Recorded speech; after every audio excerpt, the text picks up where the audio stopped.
ನಮಸ್ತೆ. ಭಾರ್ಗವಿ LLB ಸೀರಿಯಲ್ನ ಇವತ್ತಿನ ಸಂಚಿಕೆಗೆ ಸ್ವಾಗತ. ಇನ್ನು ಯಾರೆಲ್ಲ ನನ್ನ ಚಾನಲ್ಗೆ ಸಬ್ಸ್ಕ್ರೈಬ್ ಆಗಿಲ್ಲ ಸಬ್ಸ್ಕ್ರೈಬ್ ಮಾಡಿಕೊಂಡು ಸಪೋರ್ಟ್ ಮಾಡಿ. JP ಪಾಟೀಲ್ ಭಾರ್ಗವಿ ಕಾಫಿ ಕೊಟ್ಟು ಹೋದ್ಮೇಲೆ ತುಂಬಾ ನಗ್ತಾ ಇರ್ತಾನೆ. ಅಯ್ಯೋ ಕಾಫಿ ಅಂತೆ, ಕಾಫಿ ಇನ್ನೊಂದು ಕಪ್ ಕಾಫಿ ಮಾಡಿಕೊಡ್ತಾಳೆ ಅಂತೆ ಅಂತ ತುಂಬಾ ನಗ್ತಾ ಇರ್ತಾರೆ. ಅವ್ರು ನಗೋದನ್ನು ನೋಡಿ ಶ್ಯಾಮ್ ಕೂಡ ನಗ್ತಾ ಇರ್ತಾನೆ. ಅದಕ್ಕೆ ಶ್ಯಾಮ್, ಅಲ್ಲ ಸರ್ ಅದ್ಯಾವುದು ಸರ್ ಕಾಫಿ ಎಸ್ಟೇಟು, ನನಗಂತೂ ನೆನಪೇ ಆಗ್ತಾ ಇಲ್ಲ ಅಂತ ಕೇಳ್ತಾನೆ. ಅದಕ್ಕೆ JP ಪಾಟೀಲ್, ನೋಡೋಣ ಅವಳು ಲಾಯರ್ ಬುದ್ಧಿನೇ ಮತ್ತೆ ತೋರಿಸ್ತಾಳ ಅಥವಾ ಮನೆಯಲ್ಲೇ ತೆಪ್ಪಗೆ ಬಿದ್ದಿರ್ತಾಳ ಅಂತ ನೋಡೋಣ ಅಂತ ಒಂದು ಸಣ್ಣ ಟೆಸ್ಟನ್ನು ಮಾಡಿದೆ. ಆದರೆ ಅವಳು ನಿಜವಾಗ್ಲೂ ಕೆಲಸ ಬಿಟ್ಟಿದ್ದಾಳೆ ಅಂದಮೇಲೆ ಅವಳು ಮನೆಯಲ್ಲೇ ತೆಪ್ಪಗೆ ಬಿದ್ದಿರ್ತಾಳೆ. ಪರವಾಗಿಲ್ಲ, ನಾನು ಅಂದ್ಕೊಂಡಂಗೆ ಎಲ್ಲ ನಡೀತಾ ಇದೆ ಅಂತ ಹೇಳ್ತಾರೆ. ಅದಕ್ಕೆ ಶ್ಯಾಮ್, ನೀವು ಸೂಪರ್ ಸರ್, ನಿಜವಾಗ್ಲೂ ನೀವು ತುಂಬಾ ಸೂಪರ್. ಅಷ್ಟೆಲ್ಲ ಹಾರಾಡ್ತಾ ಇದ್ದಿದ್ದು ಭಾರ್ಗವಿ ಈ ಥರ ತೆಪ್ಪಗಿರೋದನ್ನ ನೋಡೋದಕ್ಕೆ ತುಂಬಾ ಮಜವಾಗಿದೆ ಸರ್ ಅಂತ ಇಬ್ರು ಮಾತಾಡ್ಕೊತಾರೆ. ಒಬ್ಬನೇ ಕುತ್ಕೊಂಡು ಆಗಿರೋದನ್ನೆಲ್ಲ ನೆನ್ಪು ಮಾಡಿಕೊಂಡು ತುಂಬಾ ಖುಷಿ ಪಡ್ತಾ ಇರ್ತಾನೆ. ಭಾರ್ಗವಿ ಅವನಿಗೆ ಕೇರ್ ಮಾಡಿದ್ದು, ಆರೈಕೆ ಮಾಡಿದ್ದನ್ನೆಲ್ಲ ನೆನ್ಪು ಮಾಡಿಕೊಂಡು ನಮ್ಮ ಸಂಸಾರ ಹೀಗೆ ಇರಲಪ್ಪ, ಭಾರ್ಗವಿ ನನ್ನನ್ನು ಒಪ್ಕೊಳ್ಳಿ ಅಂತ ತುಂಬಾ ಖುಷಿ ಪಡ್ತಾ ಇರ್ತಾನೆ. ಅದನ್ನು ದೂರದಿಂದನೇ ನಿಂತ್ಕೊಂಡು ಬೃಂದ ಅಬ್ಸರ್ವ್ ಮಾಡ್ತಾ ಇರ್ತಾಳೆ. ಅಬ್ಸರ್ವ್ ಮಾಡಿದ್ದೇನೆ ಅರ್ಜುನ್ ಮುಂದೆ ಬಂದು ನಿಂತ್ಕೊಂಡು, ಅರ್ಜುನ್ ಏನದು ಹಣೆ ಮೇಲೆ ಗಾಯ, ಅಷ್ಟು ದೊಡ್ಡ ಗಾಯ ಆಗಿದೆ, ಏನಾಯಿತು ಅಂತ ಕೇಳ್ತಾಳೆ. ಅದಕ್ಕೆ ಏನಿಲ್ಲ, ಅದಕ್ಕೆ ದೇವಸ್ಥಾನಕ್ಕೆ ಹೋಗಿದ್ವಿ ಅಲ್ಲ, ಅಲ್ಲಿ ಸ್ವಲ್ಪ ಕಾಯಿಚೂರು ಬಂದು ಹಣೆಗೆ ತಗಲಿತು, ಅದು ಸ್ವಲ್ಪ ಚಿಕ್ಕ ಗಾಯ ಆಯಿತು ಅಷ್ಟೇ, ಹಾಗೇನಿಲ್ಲ ಅಂತ ಹೇಳಿದ್ದಕ್ಕೆ, ಹೌದು ಅರ್ಜುನ್, ಭಾರ್ಗವಿ ನಿನ್ನನ್ನು ಕೇರ್ ಮಾಡ್ತಾ ಇದ್ದನ್ನು ನೋಡಿದೆ, ತುಂಬಾ ಖುಷಿ ಆಯಿತು, ನಿಮ್ಮಿಬ್ಬರು ಜೋಡಿ ಹೀಗೇನೇ ಇರಲಿ.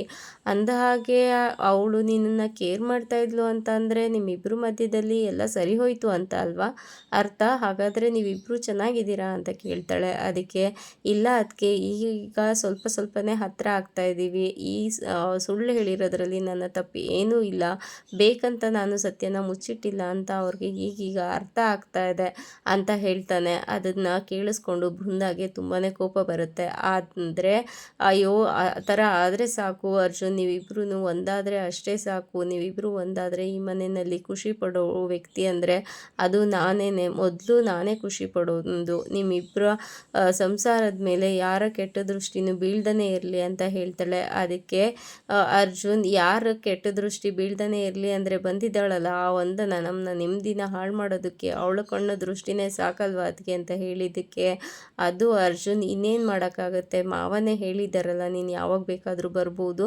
ಯಾವಾಗ ಬೇಕಾದರೂ ಹೋಗ್ಬೋದು, ಎಷ್ಟು ದಿನ ಬೇಕಾದರೂ ಇರ್ಬೋದು ಅಂತ, ನಾವಿನ್ನೇನು ಹೇಳೋಕ್ಕಾಗತ್ತೆ ಅರ್ಜುನ್, ನಾನೂ ತಡೆದೆ, ಆದರೆ ಅಷ್ಟೊಂದು ಇಗ್ನೋರ್ ಮಾಡೋಕ್ಕಾಗಲಿಲ್ಲ, ಅವಳು ಆದ್ರೂ ಇಲ್ಲೇ ಇದ್ದಾಳೆ, ನಾನು ಏನು ಮಾಡೋಕ್ಕಾಗತ್ತೆ ಹೇಳು, ಅವಳನ್ನು ಮನೆಯಿಂದ ಹೊರಗೆ ಹಾಕೋಕ್ಕಂತೂ ಆಗೋದಿಲ್ಲ ಅಲ್ವಾ, ಎಷ್ಟೇ ಆದರೂ ನಿನ್ನನ್ನು ಮದುವೆ ಆಗಬೇಕು ಅಂತ ಅಂದ್ಕೊಂಡಿದ್ದು ಹುಡುಗಿ ಹೀಗೆಲ್ಲ ಆಡ್ತಾಳೆ, ಅದಕ್ಕೆಲ್ಲ ನೀನು ತಲೆ ಕೆಡಿಸ್ಕೋಬೇಡ, ನಿಮ್ಮಿಬ್ಬರು ಸಂಬಂಧ ಗಟ್ಟಿ ಆಗೋದನ್ನು ನೋಡು ಅಂತ ಹೇಳಿದ್ದಕ್ಕೆ, ಇಲ್ಲ ಅದಕ್ಕೆ ನಮ್ಮಿಬ್ಬರು ಸಂಬಂಧ ಗಟ್ಟಿ ಆಗ್ತಾ ಇದೆ ಅಂತ ಅರ್ಜುನ್ ಹೇಳ್ತಾನೆ.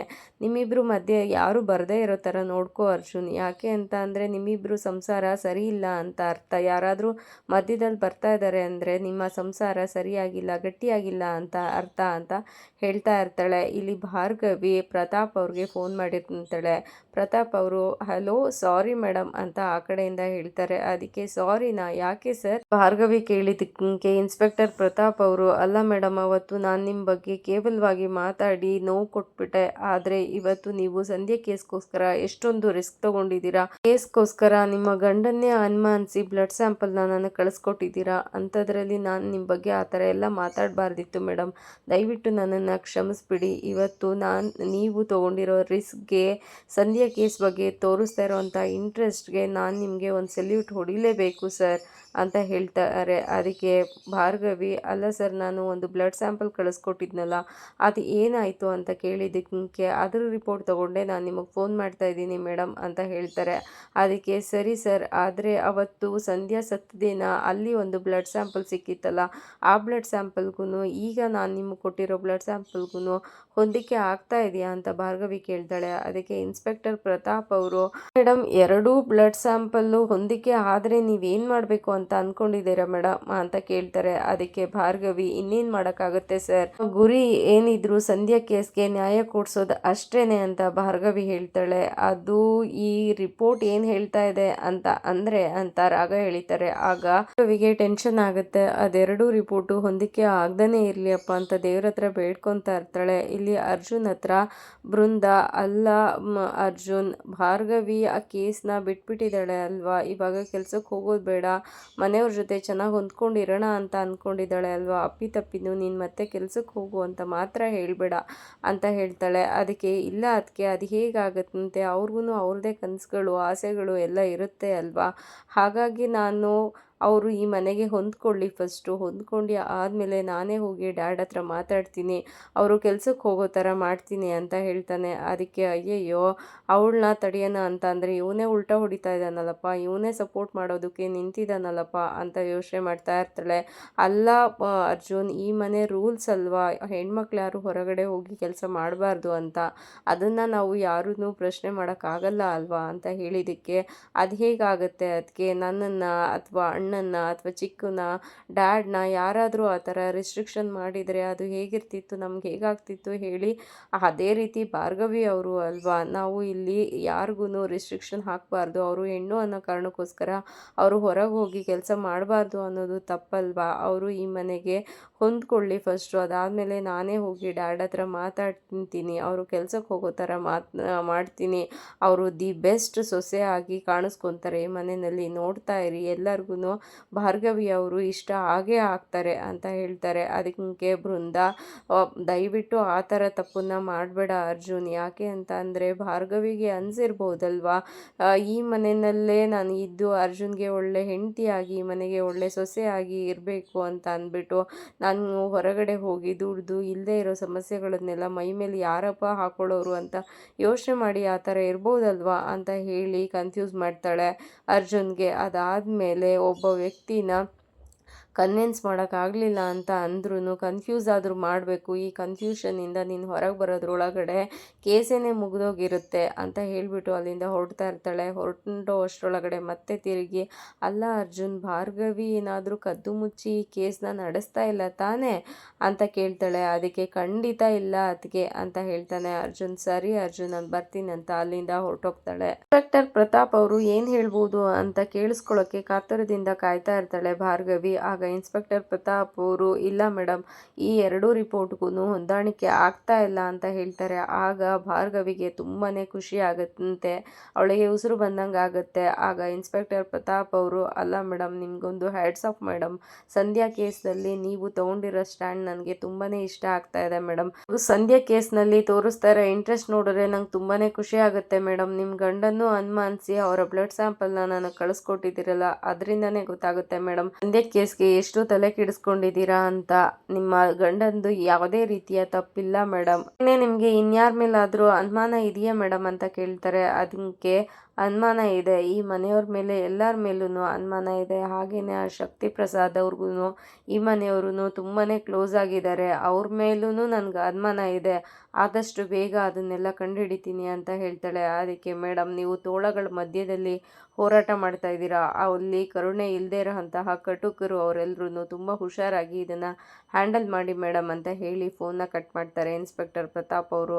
ಫೋನ್ನ ಕಟ್ ಆದಮೇಲೆ ಭಾರ್ಗವಿ ತನ್ನ ತಾಳಿನ ಇಟ್ಕೊಂಡು, ಅರ್ಜುನ್, ನಾನು ನಿನ್ನನ್ನು ಅನುಮಾನ ಪಟ್ಟಿದ್ದಕ್ಕೆ ತುಂಬಾ ಬೇಜಾರಾಗ್ತಾ ಇದೆ, ಕ್ಷಮಿಸ್ಬಿಡು, ಆದರೆ ಸಂಧ್ಯಾ ಪರ ಲಾಯರ್ ಆಗಿ ನಾನು ಈ ಥರ ಮಾಡಿದೇ ನನಗೆ ಬೇರೆ ದಾರಿನೇ ಇರಲಿಲ್ಲ, ಇನ್ನು ಮುಂದೆ ನಾನು ಸಂಧ್ಯಾ ಪರ ಲಾಯರ್ ಆಗಿ ನಾನು ನಿನ್ನನ್ನು ನಂಬ್ತೀನಿ, ಹಾಗೆಯೇ ನಿನ್ನ ಹೆಂಡತಿ ಆಗಿನೂ ನಾನು ನಿನ್ನನ್ನು ನಂಬ್ತೀನಿ ಅಂತ ಹೇಳ್ಕೊತಾಳೆ. ಅಂದ್ರೆ ಅವರು ದಾರಿನಲ್ಲಿ ನಡ್ಕೊಂಡು ಬರ್ತಾ ಇರ್ತಾರೆ. ಅವನೇನು ನನ್ನನ್ನು ಕೆಲಸದಿಂದ ತೆಗೆದುಹಾಕೋದು, ನಾನೇ ಕೆಲಸದಿಂದ ಹೋಗ್ತೀನಿ, ನನಗೆ ಸ್ವಾಭಿಮಾನನೇ ಮುಖ್ಯ, ಎದುರುಗಡೆ ಅನ್ಯಾಯ ಆಗ್ತಾ ಇದ್ರು ನೋಡ್ಕೊಂಡು ಸುಮ್ಮನೆ ಇರಬೇಕಾ ಅಂತ ಹೇಳ್ಕೊತಾ ಇರ್ತಾರೆ. ಅಷ್ಟರೊಳಗಡೆ ಎದುರುಗಡೆ ಪೂರ್ಣಿ ಬರ್ತಾ ಇರ್ತಾಳೆ. ಆದರೆ ಪೂರ್ಣಿಗೆ ತಲೆ ಸುತ್ತುತ್ತೆ. ಆಗ ಓಡ್ ಬಂದು ರವೀಂದ್ರ ಅವರು ಹಿಡ್ಕೊಂಡು, ಪೂರ್ಣಿ ಏನಾಯ್ತಮ್ಮ ಅಂತ ಕೇಳಿದಾಗ ಮುಟ್ಟಿ ನೋಡ್ತಾರೆ, ಜ್ವರ ಬಂದಿರುತ್ತೆ. ಇಷ್ಟೊಂದೆಲ್ಲ ಮೈ ಸುಡ್ತಾ ಇದೆಯಲ್ಲಮ್ಮ, ನೀನು ಯಾಕೆ ಈ ಬಿಸಿಲಲ್ಲಿ ನಡ್ಕೊಂಡು ಬರೋಕ್ಕೆ ಹೋದೆ, ಯಾರೂ ಇರಲಿಲ್ವಾ ಮನೆಯಲ್ಲಿ ಅಂತ ಹೇಳಿದ್ದಕ್ಕೆ ಕಲ್ಪನಾ ಕೆಲ್ಸಕ್ಕೆ ಹೋಗಿದ್ಲು ರೀ, ಅದಕ್ಕೋಸ್ಕರ ನಾನೇ ಮಾತ್ರೆ ತೊಗೊಂಡು ಬರೋಣ ಅಂತ ಮೆಡಿಕಲ್ ಶಾಪಿಗೆ ಬಂದೆ ಅಂತ ಹೇಳ್ತಾಳೆ. ಅದಕ್ಕೆ ನೀನು ಯಾಕೆ ಇಲ್ಲಿವರೆಗೆ ಬರೋಕ್ಕೆ ಹೋದೆ ಪೂರ್ಣಿ, ಬಾ ಹಾಸ್ಪಿಟಲ್ಗೆ ಹೋಗೋಣ ಅಂತ ಹೇಳಿದ್ದಕ್ಕೆ ಅಯ್ಯೋ ಹಾಸ್ಪಿಟಲ್ ಎಲ್ಲ ಬೇಡ ರೀ, ನಾನು ಮನೆಯಲ್ಲಿ ಕಷಾಯ ಮಾಡ್ಕೊಂಡು ಕುಡ್ದಿದ್ದೀನಿ, ಇವಾಗ ಒಂದು ಮಾತ್ರೆ ತೊಗೊಂಡು ನುಂಗಿದ್ರೆ ನನಗೆ ಎಲ್ಲ ಸರಿ ಹೋಗ್ಬಿಡುತ್ತೆ ಬನ್ನಿ ಅಂತ ಹೇಳ್ತಾರೆ. ಅದಕ್ಕೆ ಸರಿ ಆಯಿತು ಅಂತ ಕರ್ಕೊಂಡು ಹೋಗೋ ಅಷ್ಟರೊಳಗಡೆ ಆ ಶರ್ಟ್ ಮೇಲೆ ಕಲೆ ಆಗಿರುತ್ತೆ. ಅದನ್ನು ನೋಡಿ ಇದೇನ್ರಿ ಇದು ಶರ್ಟ್ ಈ ಥರ ಕಲೆ ಆಗಿದೆ ಅಂತ ಹೇಳಿದಾಗ ರವೀಂದ್ರ ಅವರು ಆಗಿದ್ದನ್ನು ನೆನ್ಪು ಮಾಡ್ಕೊತಾರೆ. ಆ ವ್ಯಕ್ತಿ ಕಾಫಿ ಕಪ್ನ ಇಸ್ಕೊಂಡು ಅವ್ರ ಬಟ್ಟೆ ಮೇಲೆ ಎಸ್ದಿದ್ದನ್ನು ನೆನ್ಪು ಮಾಡಿಕೊಂಡು ಸ್ವಾಭಿಮಾನಕ್ಕೆ ಬೆಲೆನೇ ಇಲ್ಲ ಅಂತ ಯೋಚನೆ ಮಾಡ್ತಾರೆ. ಏನಿಲ್ಲ ಪೂರ್ಣಿ, ಅದು ಕಾಫಿ ಕುಡಿತಾ ಇದ್ನಲ್ಲ, ಅದು ಟೀ ಸ್ವಲ್ಪ ಕೆಳಗಡೆ ಬಿದ್ದುಬಿಡ್ತು ಅಷ್ಟೇ, ಎಲ್ಲ ಸರಿ ಹೋಗುತ್ತೆ ಅಂತ ಹೇಳ್ತಾರೆ. ಅದಕ್ಕೆ ಟೀ ಕಲೆ ಅದು ಹೋಗಲ್ಲ ರೀ ಅಂತ ಹೇಳಿಬಿಟ್ಟು ಸರಿ ಬಾ ಪರವಾಗಿಲ್ಲ ಹೋಗೋಣ ಅಂತ ಹೇಳಿದ್ದಕ್ಕೆ ಅದು ಒಂದು ಅರ್ಧ ಗಂಟೆ ಬಿಟ್ಟು ಹೋಗೋಣ ರೀ ಅಂತ ಹೇಳ್ತಾಳೆ. ಅದಕ್ಕೆ ಅರ್ಧ ಗಂಟೆನೇ ಯಾಕೆ ಪೂರ್ಣಿ ಅಂತ ರವೀಂದ್ರ ಅವ್ರು ಕೇಳಿದ್ದಕ್ಕೆ ಅದು ಮನೆ ಓನರು ನಾವು ಬಾಗಿಲು ತೆಗಿತಿದ್ದಂಗೆ ಬಂದು ಬಾಡಿಗೆ ಕೊಡಿ ಅಂತ ಬಂದು ಕೂತ್ಬಿಡ್ತಾರೆ.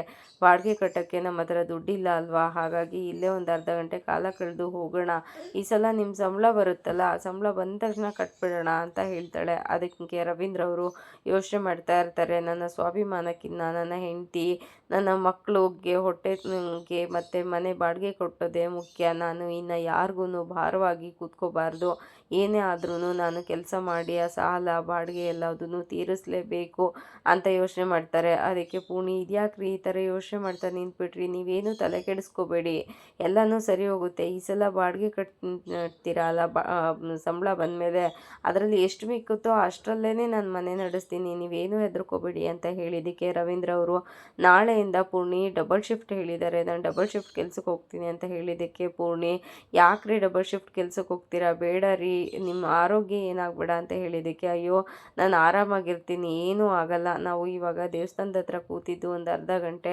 ಟೈಮ್ ಪಾಸ್ ಮಾಡಿ ಆಮೇಲೆ ಮನೆಗೆ ಹೋಗೋಣ ಆಯಿತಾ, ಬಾ ನನಗೇನೂ ಆಗಲ್ಲ, ನಾನು ಆರಾಮಾಗೇ ಇರ್ತೀನಿ, ಆದಷ್ಟು ಬೇಗ ಸಾಲ ಬಾಡಿಗೆ ಎಲ್ಲದನ್ನು ತೀರಿಸ್ಬಿಡೋಣ ಬಾ ಅಂತ ಪೂರ್ಣಿನ ಕರ್ಕೊಂಡು ದೇವಸ್ಥಾನದ ಕಡೆಗೆ ಹೋಗ್ತಾರೆ. ಫೋನಲ್ಲಿ ಮಾತಾಡ್ತಾ ರೂಮಲ್ಲಿ ನಿಂತಿರ್ತಾನೆ. ಆಗ ವಂದನ ಅರ್ಜುನ್ಗೆ ಗೊತ್ತಾಗದೇ ಇರೋ ರೀತಿಯಲ್ಲಿ ಡೋರ್ನ ಓಪನ್ ಮಾಡಿಕೊಂಡು ಒಳಗಡೆ ಬಂದು ಡೋರ್ನ ಮುಂದೆ ಹಾಕ್ಬಿಡ್ತಾಳೆ.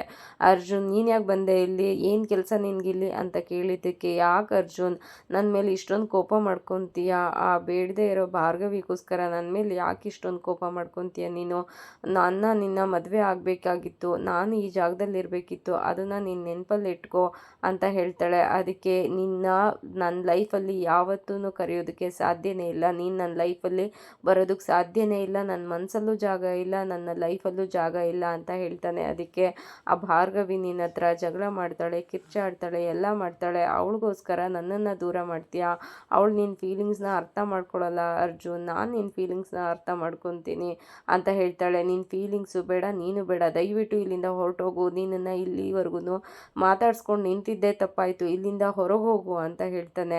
ಅದಕ್ಕೆ ಈ ಕಡೆ ತಿರುಗಿ ನೋಡ್ತಾಳೆ ವಂದನ. ಆಗ ಅಲ್ಲಿ ಭಾರ್ಗವಿದು ಬೆಡ್ ಎಲ್ಲ ಇರುತ್ತೆ, ಅದನ್ನು ನೋಡಿ ತುಂಬಾ ನಗೋದಕ್ಕೆ ಶುರು ಮಾಡ್ತಾಳೆ. ಯಾಕೆ ಹಿಂಗೆ ನಗ್ತಾ ಇದೆಯಾ, ಏನಾಯಿತು ಅಂತ ಕೇಳ್ತಾನೆ. ಅದಕ್ಕೆ ವಂದನ ನಿಮ್ಮಿಬ್ಬರ ಮಧ್ಯದಲ್ಲಿ ಏನೂ ನಡೆದಿಲ್ಲ, ನಿಮ್ಮ ಸಂಸಾರ ಶುರುವಾಗಿಲ್ಲ, ನಿಮ್ಮಿಬ್ಬರ ಮಧ್ಯದಲ್ಲಿ ಏನೂ ಸರಿಯಾಗಿಲ್ಲ ಅನ್ನೋದು ನನಗೆ ಅರ್ಥ ಆಗ್ತಾ ಇದೆ ಅಂತ ಹೇಳ್ತಾಳೆ. ಅದಕ್ಕೆ ಅದು ನನ್ನ ಪರ್ಸ್ನಲ್ ಮ್ಯಾಟರು, ಅದ್ರ ಬಗ್ಗೆ ತಲೆ ಹಾಕೋದಕ್ಕೆ ನೀನು ಯಾರು, ಅದನ್ನು ನೀನು ಕೇಳಬೇಡ ಅಂತ ಹೇಳ್ತಾನೆ. ಅದಕ್ಕೆ ಅರ್ಜುನ್ ನಾನು ನಿನ್ನ ಫೀಲಿಂಗ್ಸ್ನ ಅರ್ಥ ಮಾಡ್ಕೊತೀನಿ, ಅವಳು ಯಾವಾಗಲೂ ನಿನ್ನ ಜೊತೆ ಜಗಳ ಆಡ್ತಾಳೆ, ಕೋಪ ತೋರಿಸ್ತಾಳೆ, ನಿನ್ನ ಪ್ರೀತಿನ ಅರ್ಥ ಮಾಡ್ಕೊಳ್ಳಲ್ಲ ಅವಳು, ನಾನು ನಿನ್ನ ಪ್ರೀತಿನ ಅರ್ಥ ಮಾಡ್ಕೊತೀನಿ ಅರ್ಜುನ್, ಪ್ಲೀಸ್ ಅರ್ಜುನ್ ಅಂತ ಹೇಳ್ತಾ ಇರ್ತಾಳೆ. ಅದಕ್ಕೆ ನನ್ನ ಲೈಫಲ್ಲಿ ಬರೋದಕ್ಕೆ ಯಾವುದೇ ಕಾರಣಕ್ಕೂ ಸಾಧ್ಯ ಇಲ್ಲ, ನೀನು ನನಗೆ ಲೈಫ್ಗೆ ಬೇಕಾಗಿಲ್ಲ, ಇಲ್ಲಿಂದ ಹೊರಟೋಗು ಅಂತ ಕೈನ ಮುಂದೆ ಮಾಡ್ತಾನೆ. ಆಗ ಅವಳ ಕಣ್ಣಿಗೆ ಪೆಟ್ಟಾಗುತ್ತೆ, ಆ ಪೆಟ್ಟಾಗಿದೆ ಅನ್ನೋ ಥರ ನಾಟಕ ಮಾಡಿ ವಂದನ ಉಜ್ಕೊತಾ ಇರ್ತಾಳೆ, ಅಮ್ಮ ಅಮ್ಮ ಅಂತಿರ್ತಾಳೆ. ಅದನ್ನು ನೋಡಿ ಅರ್ಜುನ್ ಸಾರಿ ವಂದನ, ಸಾರಿ ನಾನು ಸರಿ ಮಾಡ್ತೀನಿ ಅಂತ ಕಣ್ಣದಿಗೆ ಉಫ್ ಅಂತ ಊದ್ತಾ ಇರ್ತಾನೆ. ಅದನ್ನೇ ಎನ್ಕ್ಯಾಶ್ ಮಾಡಿಕೊಂಡು ಅರ್ಜುನ ತಪ್ಕೊಳ್ಳೋದಕ್ಕೆ ಮುಂದಾಗ್ತಾಳೆ ವಂದನ. ಅದನ್ನು ನೋಡಿ ಅರ್ಜುನ್ ಏನು ಮಾಡ್ತಾ ಇದೆಯಾ, ಬಿಡು ನನ್ನನ್ನು ಅಂತ ಶುರು ಮಾಡ್ತಾನೆ. ಅಷ್ಟರೊಳಗಡೆ ಪ್ಲಾನ್ ಮಾಡಿ ಬೆಡ್ ಮೇಲೆ ಅರ್ಜುನ್ನ ಬೀಳಿಸ್ಬಿಡ್ತಾಳೆ. ಅದೇ ಟೈಮ್ಗೆ ಭಾರ್ಗವಿ ಅಲ್ಲಿಗೆ ಎಂಟ್ರಿ ಕೊಡ್ತಾಳೆ. ಇದಾಗಿತ್ತು ಈ ಸಂಚಿಕೆ ಇಷ್ಟ ಆಗಿದ್ರೆ ಒಂದು ಲೈಕ್ ಕೊಟ್ಟು ಶೇರ್ ಮಾಡಿ, ಕಮೆಂಟ್ ಬಾಕ್ಸಲ್ಲಿ ಕಮೆಂಟ್ ಮಾಡಿ ತಿಳಿಸಿ ಹೇಗಾಗಿತ್ತು ಇವತ್ತಿನ ಸಂಚಿಕೆ ಅಂತ. ನಾಳಿನ ಸಂಚಿಕೆಯಲ್ಲಿ ಸಿಗೋಣ. ಅಲ್ಲಿವರೆಗೂ take care, bye. Thank you.